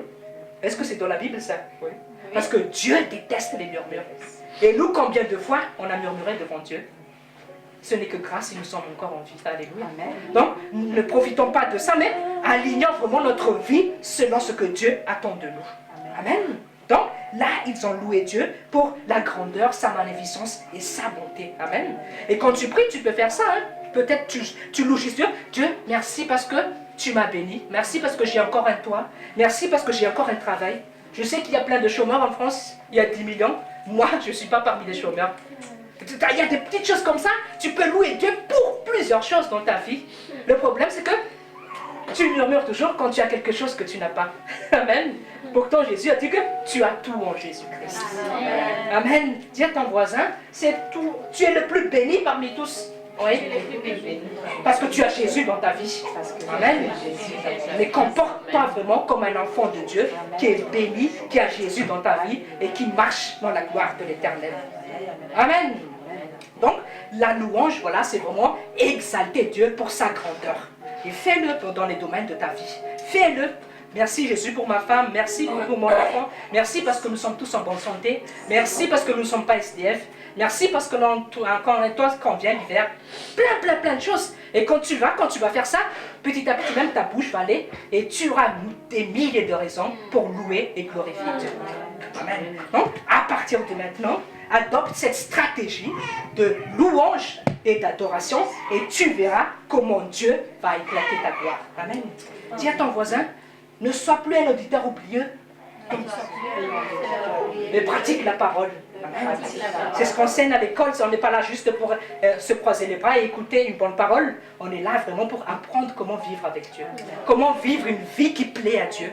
Parce que la Bible dit qu'on doit chercher ce qui est agréable à Dieu. Et être agréable à Dieu, c'est le louer et l'adorer et le glorifier à chaque instant de notre vie. Amen. Deux versets qui sont très importants. Notez bien, Psaume chapitre 22, 4. Notez bien parce que c'est très important concernant la louange. Psaume chapitre 22, verset 4. Je vais demander à quelqu'un de le lire. Psaume chapitre 22, verset 4. tu es le Saint, tu sièges au milieu des louanges d'Israël. Alléluia. La Bible dit que tu sièges au milieu d'Israël. Au milieu. Tu es le Saint, tu sièges au milieu des louanges d'Israël. Ça veut dire que Dieu ne siège pas s'il n'y a pas la louange. Alléluia. Ça veut dire que Dieu n'est pas présent si tu ne loues pas. Ça veut dire que Dieu n'intervient pas divinement, miraculeusement, si tu ne loues pas. Amen. La Bible est très claire. Hein? Il saint au sein des louanges d'Israël. Donc, à partir de maintenant, loue-le. Amen. Loue-le simplement par ta bouche, par tes propres mots. Remercie-le, glorifie-le et tu verras. Amen. Et même la Bible dit que remerciez Dieu tous les jours parce que c'est la volonté de Dieu en Jésus-Christ. Dis à ton voisin, remercier Dieu, c'est le glorifier, c'est le louer. Oui, hein, c'est ça. Hein? Quand tu remercies Dieu pour ta vie, c'est en même temps le glorifier pour ce qu'il est. Amen. Donc si tu as du mal à remercier Dieu, c'est que ta louange n'est pas au point. Amen. Mais quand tu as l'habitude, quand vraiment ta vie remercie Dieu à chaque instant, là, la louange commence à venir. Amen. Dis à ton voisin, avance. Ne sois pas découragé. Dieu est là pour t'assister. Amen. Deuxième verset, Ésaïe chapitre 43, verset 21. Ésaïe chapitre 43, verset 21. Si quelqu'un d'autre peut lire. Ésaïe chapitre 43, verset 21.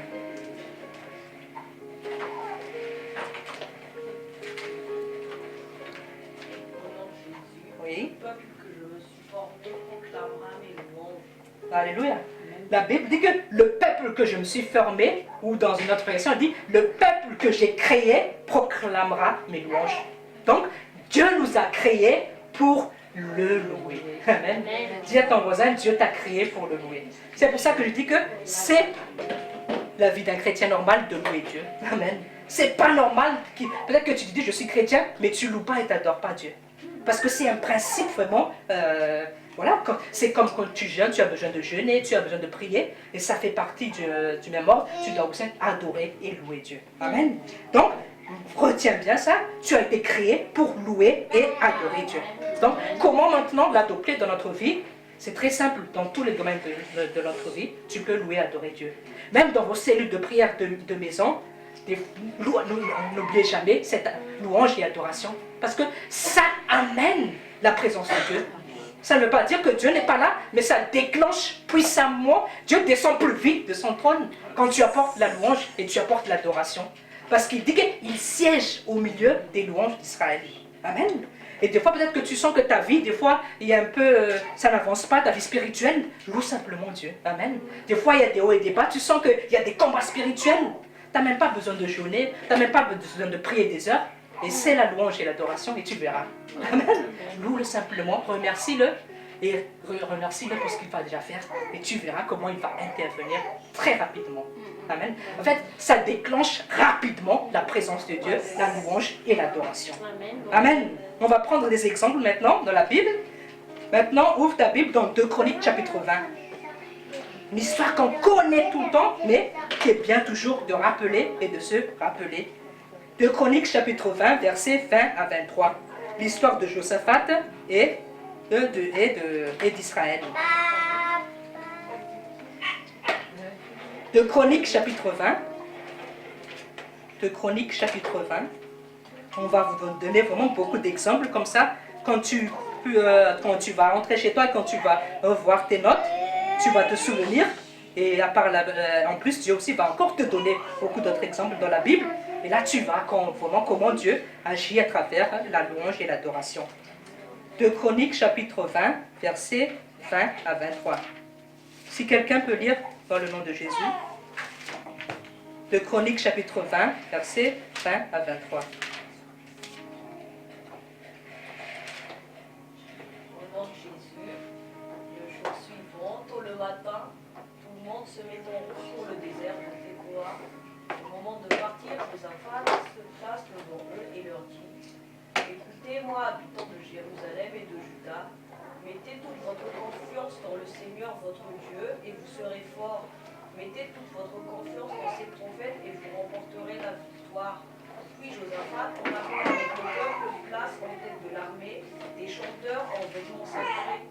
Ils sont chargés de rendre gloire au Seigneur en disant, chantez la louange du Seigneur car son amour est pour toujours. Amen. Amen. Amen. Regardez bien, on connaît tous cette histoire. Là, ils étaient vraiment devant un grand problème parce que beaucoup d'ennemis voulaient attaquer Josaphat et le royaume d'Israël. Il y avait les Jébusiens, il y avait les Moabites et les Ammonites. C'est-à-dire qu'en même temps, ces ennemis voulaient attaquer Israël. Dis à ton voisin, c'est un grand problème. C'est une question de vie et de mort. Et quelle stratégie ils ont adoptée? Ils n'ont pas jeûné. Ils n'ont pas prié des heures. Qu'est-ce qu'ils ont fait? Ils ont loué simplement Dieu. Dis à ton voisin, ils ont loué tout simplement Dieu. Ils ont loué tout simplement Dieu. Et regarde bien, verset 22, verset 22, regarde bien. Au moment où l'on commençait les chants et les louanges, c'est-à-dire qu'au moment où ils ont célébré l'Éternel est intervenu directement. Amen. L'Éternel plaça une embuscade contre les Ammonites, les Moabites et les habitants de la région montagneuse de Séir, qui étaient venus contre Juda, et ils furent battus. Amen. C'est-à-dire que c'est Dieu même en personne qui s'est occupé de tous les ennemis d'Israël. Amen. Juste quand les enfants d'Israël ont loué le Seigneur. Amen. Dis à ton voisin, c'était très facile à faire. Et si c'est facile, pourquoi tu ne le fais pas? C'était une question de vie et de mort. Moi, je ne pense pas que tu as traversé de grands problèmes que l'armée d'Israël. Pour eux, ça dépendait vraiment de leur vie. Parce que c'est toute une armée entière qui voulait les détruire. Mais qu'est-ce qu'ils ont fait? Ils ont juste loué le Seigneur. Et la Bible dit qu'au moment, dis à ton voisin, au moment même où ils louaient Dieu, Dieu est intervenu. La Bible dit que Dieu a réfléchi avant de descendre. Non, oui, il a encore attendu. Mais au moment où il chantait, si la Bible dit que c'est au moment où il chantait, ça veut dire qu'au moment où nous louons Dieu, Dieu intervient déjà.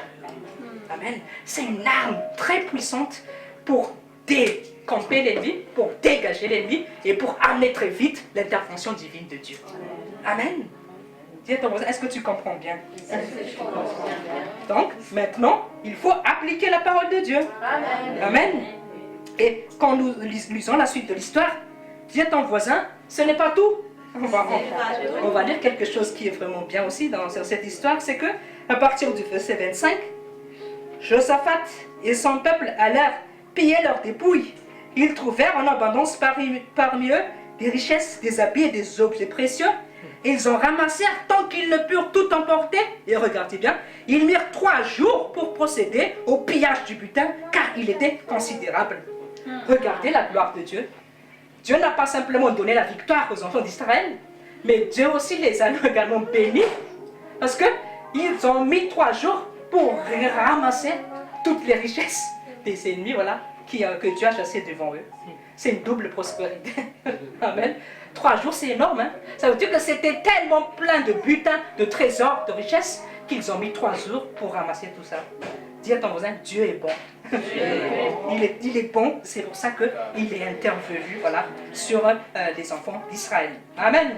Un autre exemple, dis à ton voisin, tu veux encore un autre exemple? Alors réponds. Tu veux? Oui. Alors, Acte 16, versets 25 à 26. Des choses qu'on connaît, mais il est bien toujours de les rappeler. Acte chapitre 16, versets 25 à 26. L'histoire de Paul et Silas. Acte chapitre 16, versets 25 à 26.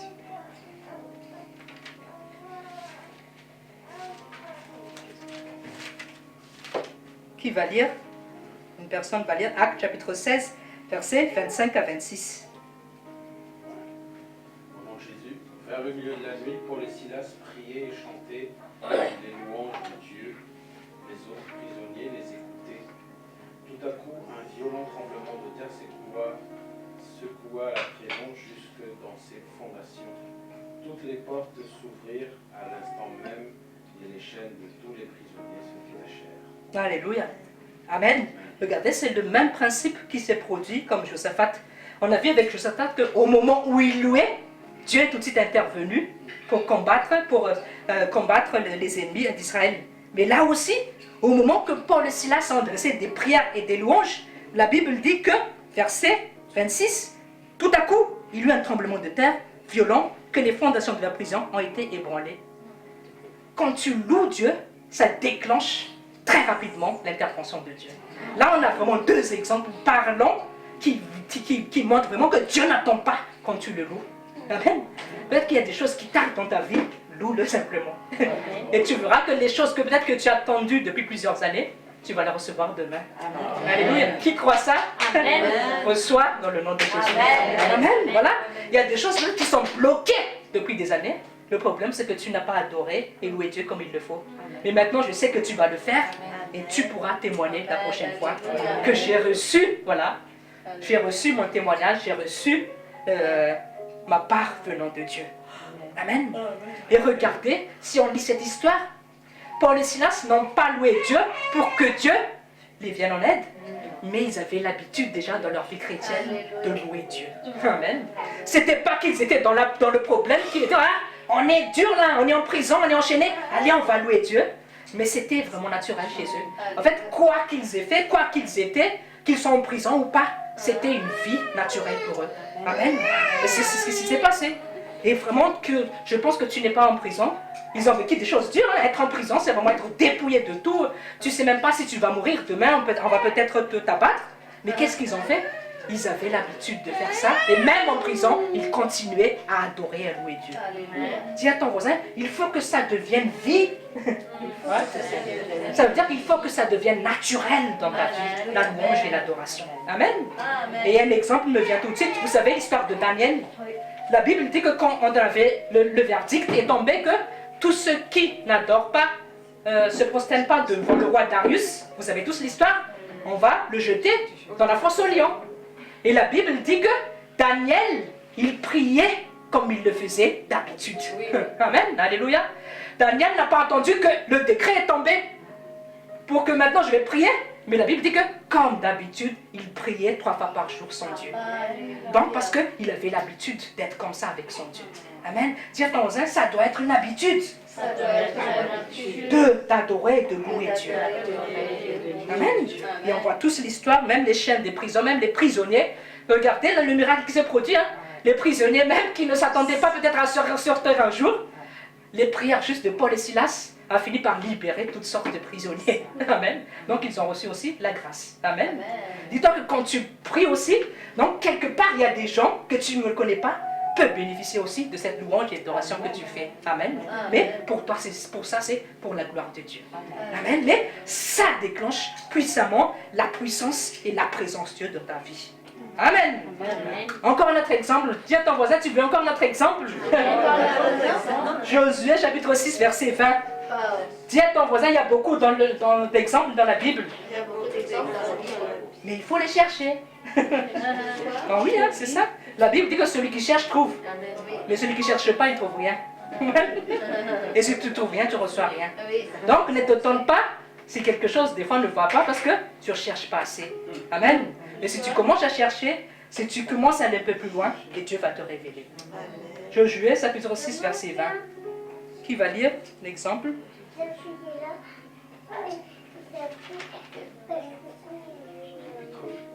Josué chapitre 6 verset 20.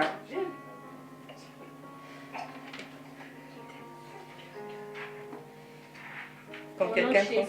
Oui. Le peuple poussa des cris et les sacrificateurs sonnèrent des trompettes. Lorsque le peuple entendit le son de la trompette, il poussa de grands cris et la muraille s'écroula. Le peuple monta dans la ville, chacun devant soi, ils s'emparèrent de la ville. Alléluia, amen. Encore un exemple très parlant qui dit qu'au moment où le peuple chantait des louanges, la Bible dit que la muraille s'écroula. Voici, ce n'est pas un hasard si les 3 exemples disent qu'au moment où, tout à coup, au moment où, ça veut dire que dès qu'il simplement louait Dieu, Dieu est intervenu directement. Amen. La Bible dit que le muraille s'écroula. C'est l'histoire de les murs de Jéricho. Amen. Dis à ton voisin, est-ce que c'est clair maintenant? Est-ce que c'est clair? Tu sais maintenant ce qu'il faut faire.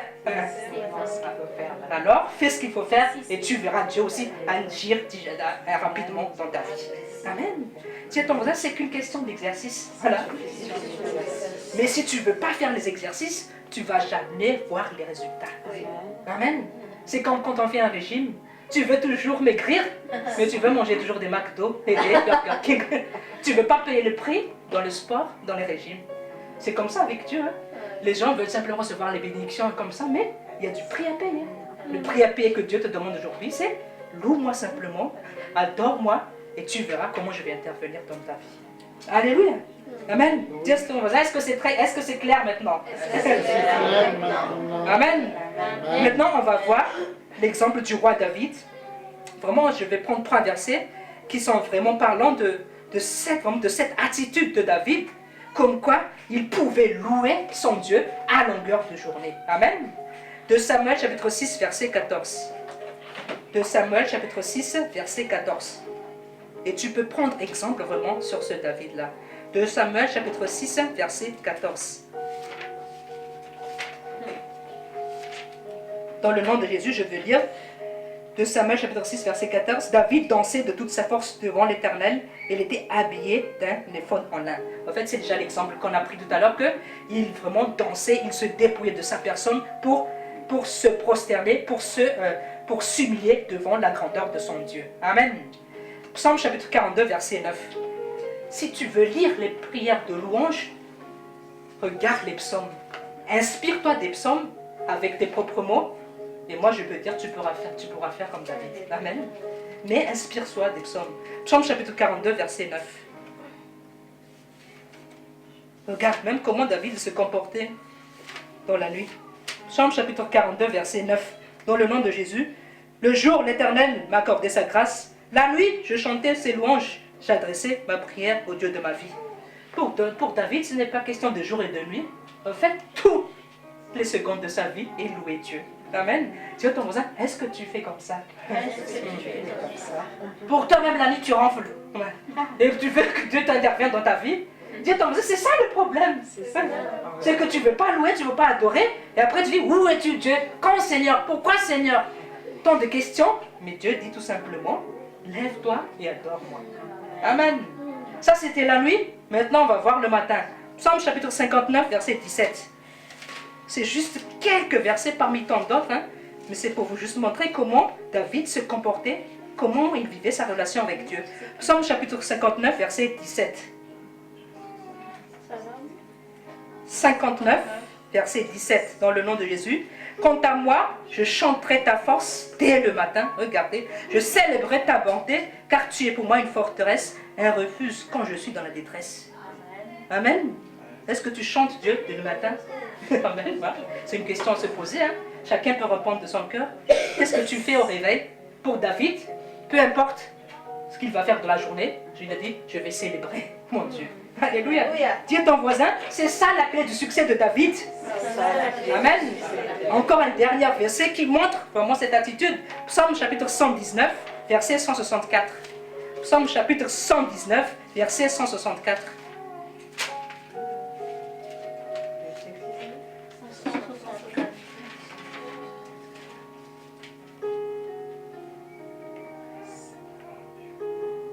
Psaume chapitre 119, verset 164.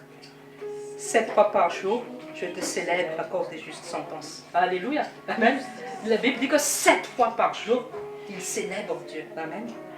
Juste c'était quelques exemples, hein, mais quand tu lis vraiment les psaumes, tu verras qu'à longueur de journée, David louait son Dieu. Il avait toujours un temps pour le louer Dieu, que ce soit le matin, que ce soit à 10h, ou à midi, ou lors du goûter, ou la nuit. Tout pour lui louer Dieu. Amen. Dis-toi que tu peux faire cela parce que tu as le Saint-Esprit. Amen. Ne te force pas, mais commence. Commence par tes propres mots. Et ne te mets pas aussi par la pression. Ah, je dois faire 5 minutes, 20 minutes, 1 heure. Non. Même si tu commences à 1 minute, c'est déjà très bien. Mais ce que Dieu te réclame, c'est que commence. Amen. Le problème, c'est que quand on te dit ça, tu ne commences pas. Et on t'apprend toujours à l'école, tu vas encore recevoir des paroles. Mais tant que tu ne prends pas la décision de changer, de te conformer à ce que Dieu te dit, tu peux toujours attendre Jésus. Amen. Et là, tu dis, attends Jésus, où es-tu, où es-tu? Oui, Jésus est là, mais il attend quelque chose de toi. Amen. Dis à ton voisin, fais ta part de travail. Fais ta part de travail. Amen. La Bible dit que deux hommes s'accordent-ils? Ils ne peuvent pas marcher ensemble s'ils ne peuvent s'accorder. Amen. Donc, si tu ne t'accordes pas avec Dieu, tu ne peux pas marcher avec lui. Mais si tu t'accordes avec lui, il marche avec toi, il va t'aider, qu'est-ce qu'il va faire? Il va manifester ta gloire dans sa vie. Amen.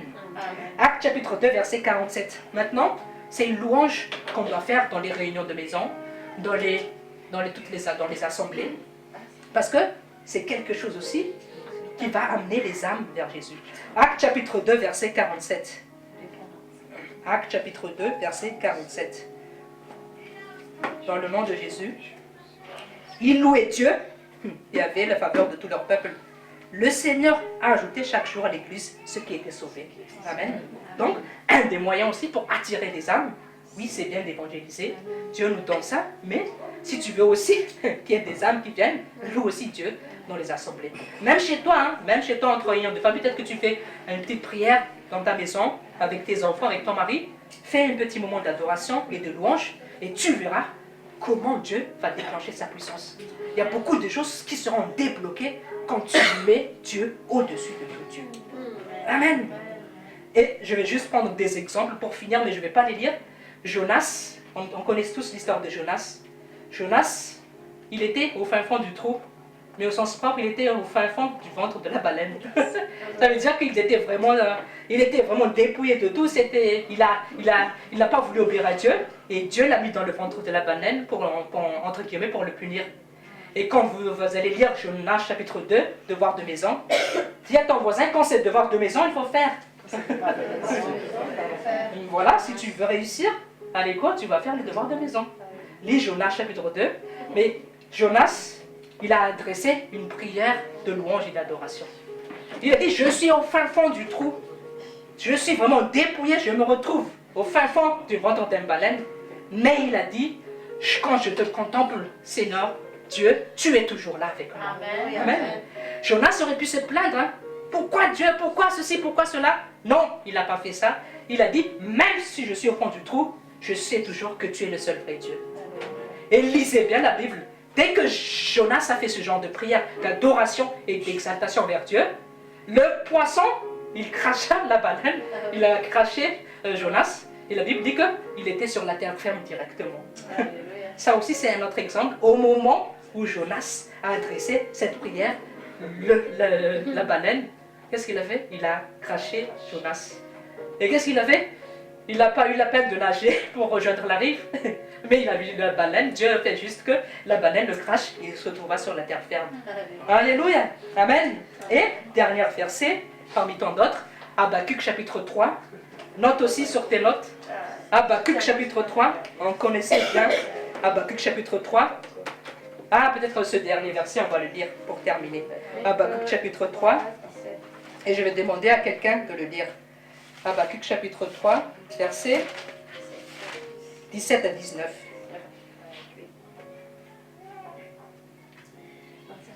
Qui va lire Habakkuk chapitre 3, verset?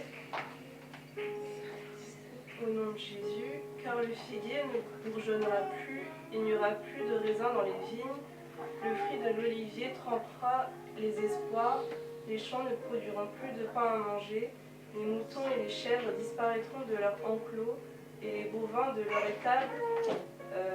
Mais moi, c'est à cause de l'Éternel que je veux me réjouir, j'exalterai de joie à cause du Dieu qui me sauve. L'Éternel, le Seigneur, c'est lui ma force. Il rend mes pieds pareils à ceux de vie. Il me fait cheminer sur les lieux élevés pour le chef d'œuvre. Alléluia. Amen. On connaît tous l'histoire de Habakkuk. Habakkuk, elle dit, même si tout est noir, je vais continuer à célébrer mon Dieu. Il dit, il n'y a plus rien dans la vigne, il n'y a plus de bœuf, tout est noir. Presque c'est vraiment, entre guillemets, la fin du monde. Mais il a dit, je me réjouirai toujours devant le nom de mon Dieu. Amen. Dis à ton voisin, est-ce que tu peux faire ça maintenant? Amen. Appliquons tout de suite. Amen. On va louer le Seigneur. Et si quelqu'un maintenant peut envoyer, je veux me réjouir. Parce que ça, c'est Habakkuk. Dans cette chanson, il a dit, il me fait marcher sur les lieux élevés. Dis à ton voisin, apprends la leçon, mais c'est maintenant la pratique. Voilà. On n'attend pas de plein de choses quand on apprend quelque chose, on va maintenant appliquer. Amen. Dis à ton voisin, loue Dieu de tout ton cœur. Et ne regarde pas ton voisin. Parce que ça se passe entre toi et Dieu. Amen. Ne regarde pas comment ton voisin danse, même s'il enlève ses habits. C'est entre lui et Dieu. Mais toi, fais comme tu le... Voilà, quand tu le sens et comme tu le considères. Alléluia. Loue Dieu maintenant. Et danse pour ton Dieu.